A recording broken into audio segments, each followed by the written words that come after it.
Hey, Fred, this is Evan down in San Jose. I just ordered a Catalina cherry for my backyard. And just after I ordered it, I remembered that cherry trees need a pollinator partner to produce fruit. And unfortunately, I can't find any information about which other cherry varieties are compatible with Catalina cherry on the internet. So I was wondering if you and your experts could help me find a second tree to put in my backyard to pollinate the Catalina cherry. And I was hoping, if possible, for more of like an eating cherry than the Catalina cherry. So if there's maybe a variety that my kids might like a little more that I can plant next to this one. And thanks for any other advice you have about growing cherries. This will be my first one in my backyard. So thanks again. I'm a big fan of the podcast, and thanks for any advice you have to offer.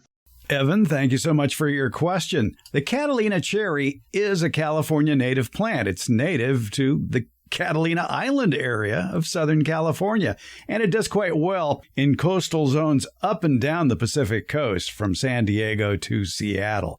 Some specimens on the coastal Southern California mainland tend to grow on slopes, and that might be a tip for where you plant it, Evan. In San Jose, which is south of San Francisco and has that marine influence, the tree should do well. Or a shrub, because it only gets maybe 15 to 20 feet tall in gardens. If it grows well on slopes, that would indicate it needs good drainage. And cherry trees are notorious for needing good drainage. And it is a true cherry, even though the cherries themselves are not edible.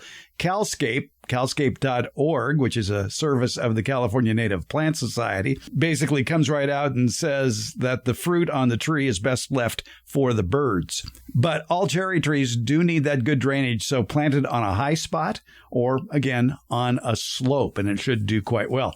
Now, as far as getting more of that fruit that the birds will enjoy, be aware of this, that the fruit can stain. So you don't want to place the tree where fruit might fall from the tree onto concrete or a patio because it just might stain, especially if somebody steps on it. So what would be a good tree for pollinating? A Carolina cherry. You could always get a second, but your kids would turn up their nose at that one too, because you never want your children to utter the phrase, "The cherries we bought at the grocery store are better than the cherries we're getting in our backyard." You never want to hear that. And so get them a sweet cherry tree that is self-fertile, but also serves well as a pollinizer for other cherry trees. And one of the best for doing that is the Stella cherry. The Stella cherry is a popular precocious tree that does quite well throughout the West Coast and throughout most cherry growing regions. It does well in USDA zones 5, 6, 7, 8, 9, and 10 to give you an idea.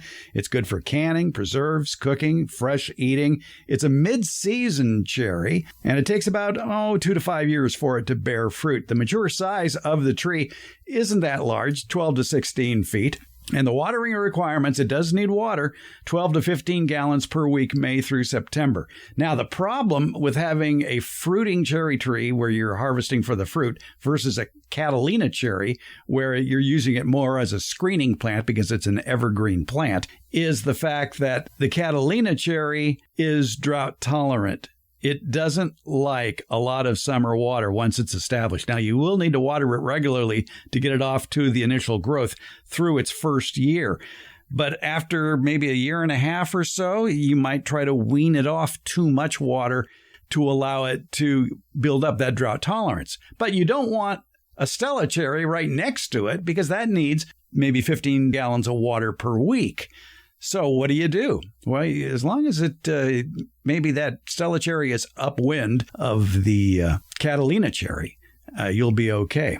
So I think that's your answer. The Stella cherry, by the way, is a very popular cherry, and it does produce a lot of cherries that your kids will like, and they'll never insult you with the phrase, "The supermarket cherries are better than that." Evan, thanks for the question, and good luck with that California native tree or shrub, the Catalina cherry, Prunus ilicifolia.